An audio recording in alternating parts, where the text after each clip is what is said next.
நண்பர்களுக்கு வணக்கம். நான் எட்டியப்ப சோழன். இதுவரைக்கும் நம்ம சேனலை நீங்க சப்ஸ்கிரைப் பண்ணவே இல்லையா?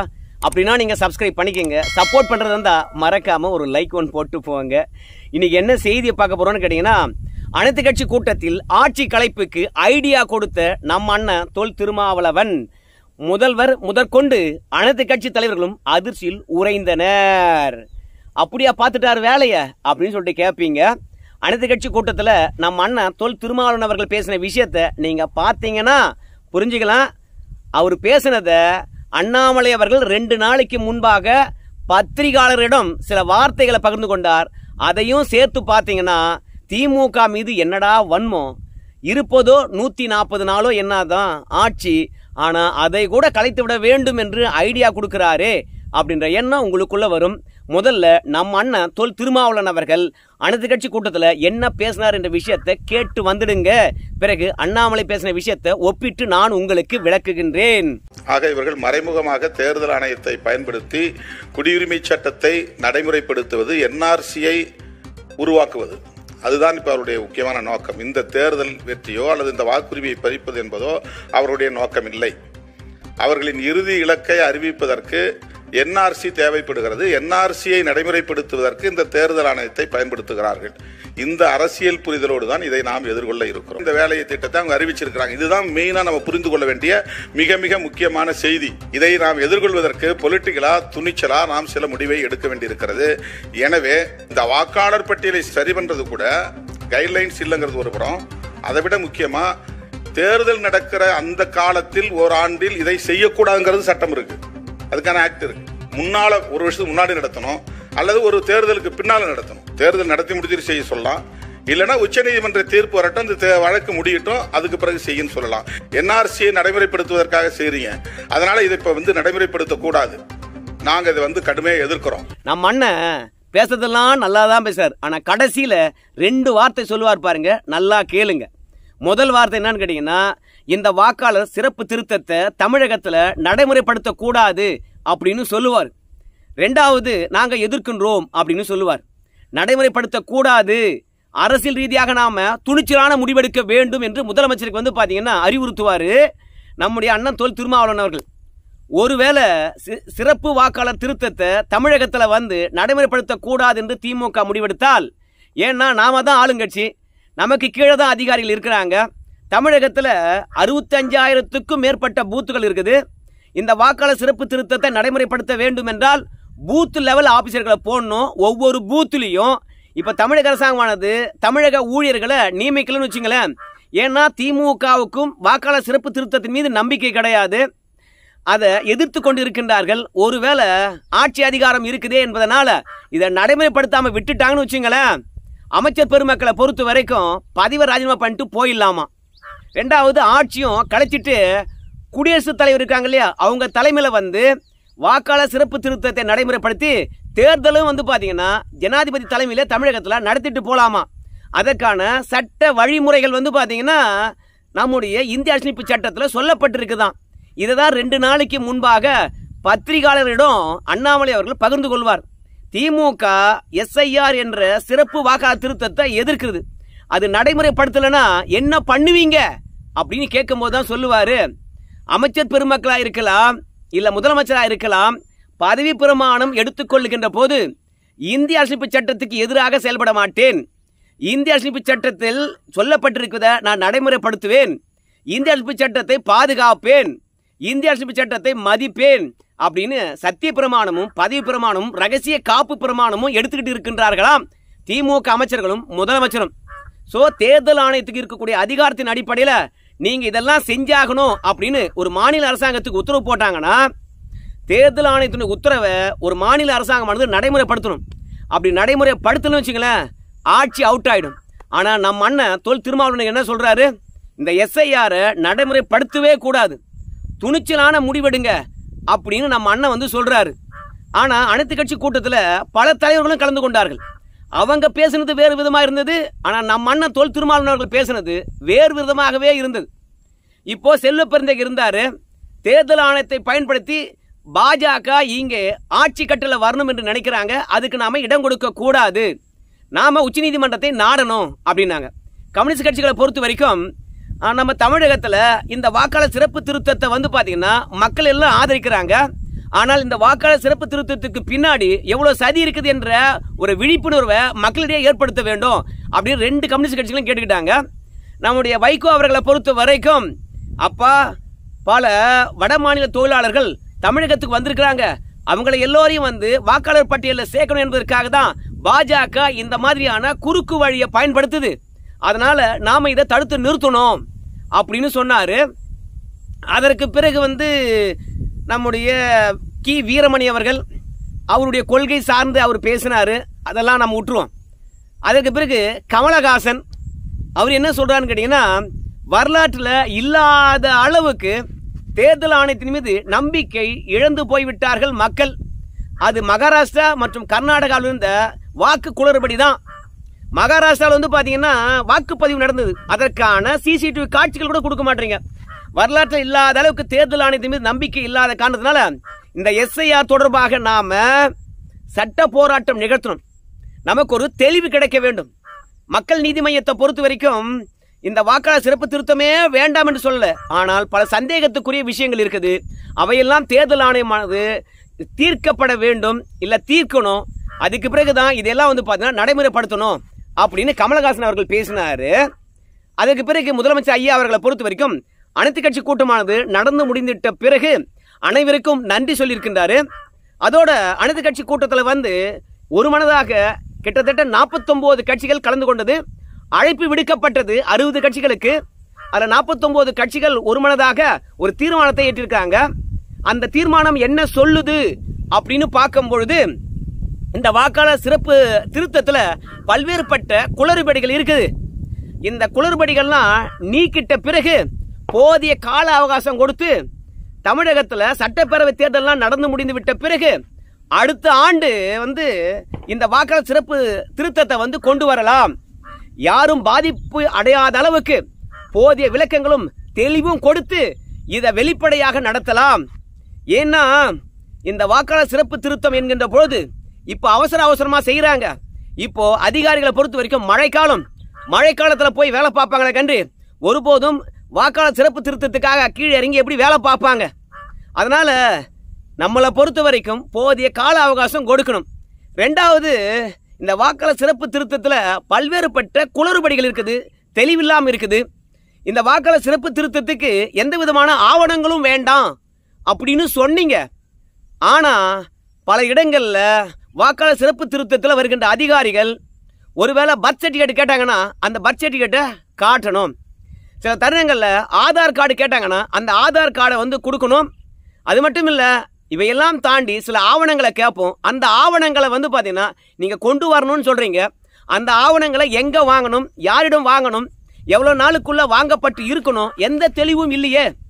அதனால் மக்களுக்கு இந்த வாக்காளர் சிறப்பு திருத்தம் தொடர்பாக பல்வேறுபட்ட குழப்பங்களும் சந்தேகங்களும் இருக்குது. போதிய கால அவகாசம் கொடுத்து தமிழகத்தில் தேர்தல்லாம் முடிஞ்ச பிறகு அதற்கு பிறகு நீங்க இந்த வாக்காளர் சிறப்பு திருத்தத்தை பண்ணீங்கன்னா நல்லா இருக்கும் அப்படின்னு ஒருமனதாக தீர்மானம் நிறைவேற்றிருக்காங்க.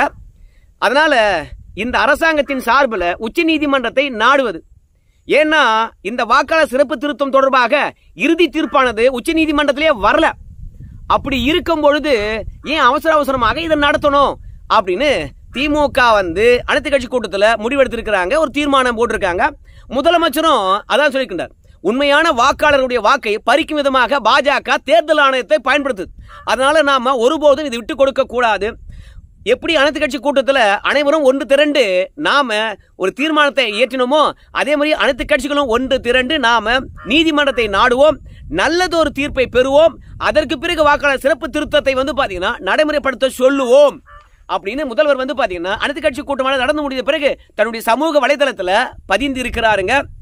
இவங்கெல்லாம் பாஜக வாக்க திருடிட போகுது, அதன் மூலமாக வெற்றி பெற போறாங்க. பாஜக வந்து பாத்தீங்கன்னா பீகார்ல கிட்டத்தட்ட 65 லட்சம் வாக்காளர்களை நீக்கிட்டாங்க. பெண்கள் இல்ல, பட்டியலினத்தவர் இல்ல, அதுக்கு பிறகு இஸ்லாமியர்கள் என்ற சிறுபான்மையருடைய வாக்கு எல்லாவற்றையும் திருடிட்டாங்க. அதே மாதிரி தமிழகத்திலும் அரங்கேற்ற பார்க்கறாங்க அப்படிதான் பேசினாங்க. ஆனா நம்ம அண்ணன் தொல் திருமாவளவன் அவர்களை பொறுத்த வரைக்கும் பாருங்க, மறைமுகமாக குடியுரிமை சட்டத்தை இவங்க நடைமுறைப்படுத்த பார்க்கறாங்க, என்ஆர்சியை கொண்டு வர பார்க்கறாங்க. நாம் அதை விடவே கூடாது. ஏன்னா இங்க தேர்தல் ஆணையமானது அதாவது ஆதார் கார்டை வந்து பார்த்தீங்கன்னா ஒரு ஆதாரமா எடுத்துக்கணும் அப்படின்னு உச்சநீதிமன்றமானது சொல்லிச்சு. ஆனா உச்சநீதிமன்றத்திலே வந்து இந்த தேர்தல் ஆணையம் என்ன சொல்றாங்க கேட்டீங்கன்னா, ஆதார் கார்டானது குடியுரிமைக்கான அத்தாட்சி கிடையாது. அதனால 1987க்கு முன்பாக யாராவது பிறந்திருந்தார்கள் என்றால் நாங்க பர்த் சர்டிபிகேட் கேட்டா நீங்க பர்த் சர்டிபிகேட்டை கொண்டு வரணும். உங்க தாய் தந்தையருடைய ஆவணங்கள், இவங்க தான் எங்க அப்பா அம்மா என்று உறுதிப்படுத்துவதற்கான ஆவணங்களை கொடுக்கணுங்கிறாங்க. அதே மாதிரி 2002க்கு பிறகு நீங்க பிறந்திருந்தீர்கள் என்றால் கன்ஃபார்மா பர்த் சர்டிபிகேட் கொடுக்கணும். ஆனா திருமாவளவன் அவர்கள் சொல்றது உண்மைதானுங்க. அதாவது உங்க அப்பா அம்மா யாரு அப்படின்றத உறுதிப்படுத்தணும். 87க்கு முன்பாக பிறந்திருந்தாங்கன்னா அவங்க யார் தெரியுமா? 2002லிருந்து 2004 வரைக்கும் சிறப்பு வாக்காளர் திருத்தமானது கொண்டு வந்திருக்காங்க. அப்ப திருத்தி இருக்கிறாங்க. அந்த தருணத்துல இவருடைய பெயர் இல்லை என்றால் 2002 2004ல இவருடைய பெயர் இல்லை என்றால் அப்போ 18 வயது நிரம்பி இருக்குமே. நீ ஏன் 2002லிருந்து 2004க்குள்ள நீ வாக்காளரா சேரல? ஏன் இப்போ வந்து சேர்ற? உண்மையாகவே அந்த தருணத்துல நான் வெளியே எங்கேயோ போயிட்டேன், இப்பதான் இங்க வந்திருக்கிறேன் அப்படின்னா உண்மையா இங்க தான் பிறந்தியா? உங்க அப்பா அம்மா யாரு? உங்க அப்பா அம்மாவுடைய பெயரானது வாக்காளர் பட்டியல் இருக்குதா? காட்டு, உன்னை சேர்த்துக்கிறேன் அப்படின்னு சொல்றாங்க. அதே மாதிரி தான் 2002ல பிறந்தவர்களுக்கும். ஏன்னா 2002லாம் வந்து பாத்தீங்கன்னா உங்க எல்லாருக்குமே தெரியும், பர்த் சர்டிபிகேட் இல்லாம குழந்தைகளை ஹாஸ்பிட்டல் இருந்து வெளியே விட மாட்டாங்க. அதே மாதிரி குழந்தை பிறந்த உடனே வந்து பாத்தீங்கன்னா ஊராட்சி மன்ற அலுவலகத்தில் போய் நாம பதிவு செய்து விட வேண்டும். அவங்க அங்க ஒரு பர்த் சர்டிபிகேட் கொடுப்பாங்க. அதனால எல்லா ஆவணங்களும் வந்து பாத்தீங்கன்னா நமக்கு அரசாங்க அலுவலகத்திலேயே கிடைக்கும்.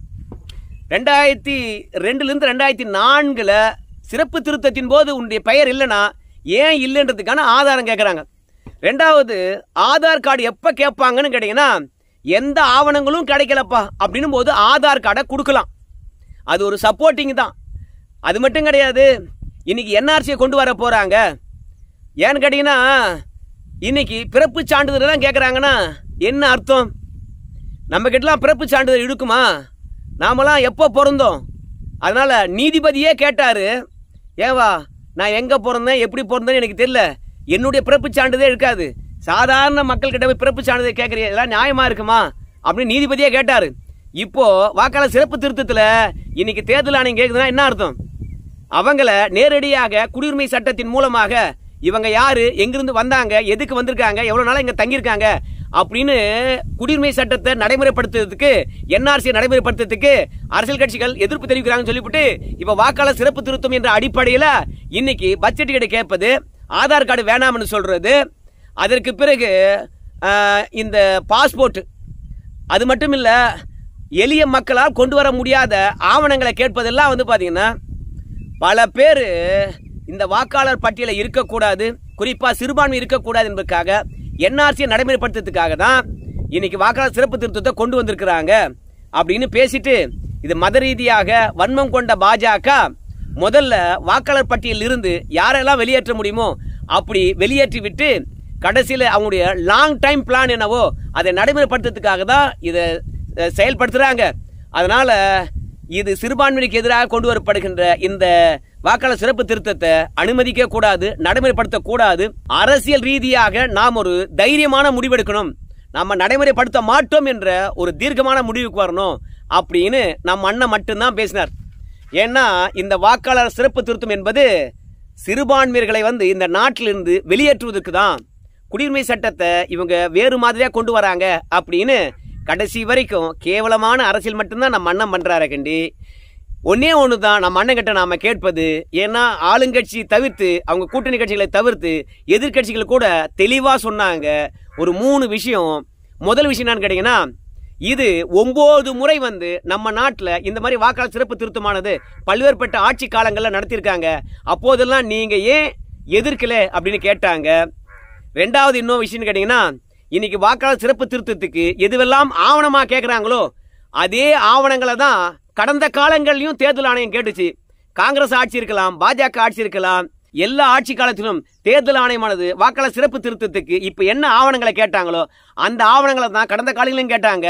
இப்போ ஒன்று எக்ஸ்ட்ரா ஆதார் கார்டு கேட்கறாங்க, அவ்வளவுதான். கடந்த காலங்களில் எதிர்க்காதவங்க இப்ப ஏன் எதிர்க்கிறீங்க அப்படின்னு சொன்னாங்க. மூன்றாவது, திமுக வந்து இந்த தேர்தலுக்காக இரட்டை வாக்காளர் பதிவை செஞ்சு வச்சிருக்குது தமிழகத்தில். ஒவ்வொரு தொகுதியிலும் 40,000 50,000 குறைஞ்சது 10,000 வாக்காளர்களை செத்து போட்டவங்க, இடம்பெயர்ந்தவங்க, யாருன்னே தெரியாதவங்க, ஒரே வாக்காளர் 2 பதிவு. அண்ணாமலை சொன்னார், மெட்ராஸில் ஒருத்தன் வந்து பார்த்தீங்கன்னா வாக்கு செலுத்துவான், ஆனால் அதை தாண்டி இருக்கக்கூடிய 20 கிலோமீட்டர் கிராமத்தில் போய் மீண்டும் ஓட்டு போடுவான். அந்த மாதிரி இரட்டை வாக்குகளை வச்சிருக்க திமுக இப்போ வாக்காளர் சிறப்பு திருத்தத்தை நாம் நடைமுறைப்படுத்தணும்னா இவை அத்தனையும் நாசமாகும். அதற்காக தான் திமுக கூட்டணி கட்சிகளும் தேர்தல் முடிந்த பிறகு நடைமுறைப்படுத்தட்டும் அப்படின்னு சொல்கிறாங்க. மொத்தத்தில் அவங்களுக்குள்ள ஒரு உள்நோக்கம் இருக்குது அப்படின்னு சொல்கிறாங்க ஆளுங்கட்சி தவிர்த்து இருக்கக்கூடிய எதிர்கட்சிகள். கடைசியாக வந்து பார்த்தீங்கன்னா இங்கே மாநில அரசாங்கமானது ஆட்சியில் இருக்குது. அவங்க அதிகாரிகள் தான் வந்து இந்த வாக்காளர் சிறப்பு திருத்தத்துக்கே வேலை பார்க்க போகிறாங்க. இந்த மாநில அரசாங்கம் சொல்கிறத தாண்டி தேர்தல் ஆணையம் சொல்கிறதையா செய்ய போகிறாங்க. அப்போ தேர்தல் ஆணையத்துக்கு ஒரு மாநில அரசாங்கத்தை தாண்டி இங்கே வாக்காளர் சிறப்பு திருத்தத்தை களத்தில் இறங்கி கண்காணிப்பதற்கோ இல்லை நடைமுறைப்படுத்துறதுக்கோ அதுக்கான கட்டமைப்பு இருக்கிறதா? அப்போ மாநில அரசாங்கத்துக்கிட்ட தான் கட்டமைப்பு இருக்குது.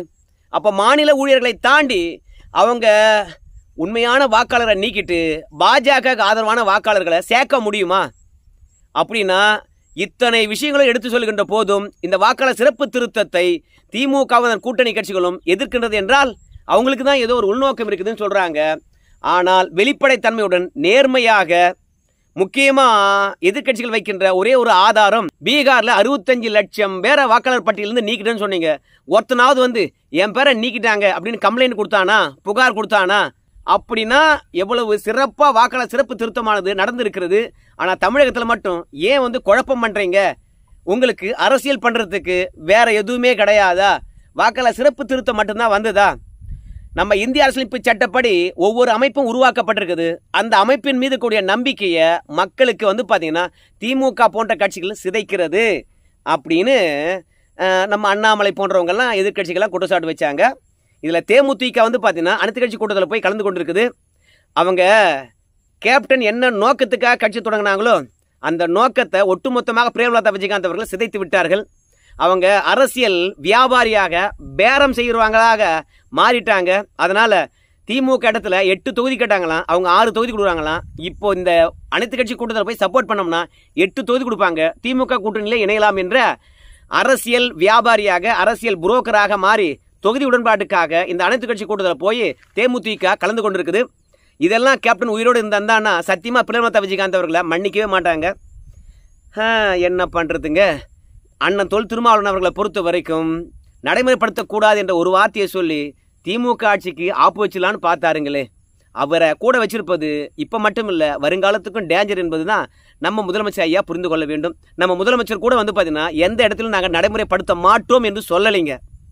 அவர் இப்போ வேண்டாம், 1 மாதத்துக்குள்ளே எப்படி செஞ்சு முடிப்பாங்க, போதிய காலவாசம் கொடுக்கல அப்படின்னு தான் சொல்கிறார். ஆனால் திருமாவளவன் மட்டும்தான் நடைமுறையே படுத்தக்கூடாது, நாம் அரசியல் ரீதியாக பெரிய முடிவு எடுக்கணுமா, அப்படி முடிவெடுத்த ஆட்சியே இருக்காது.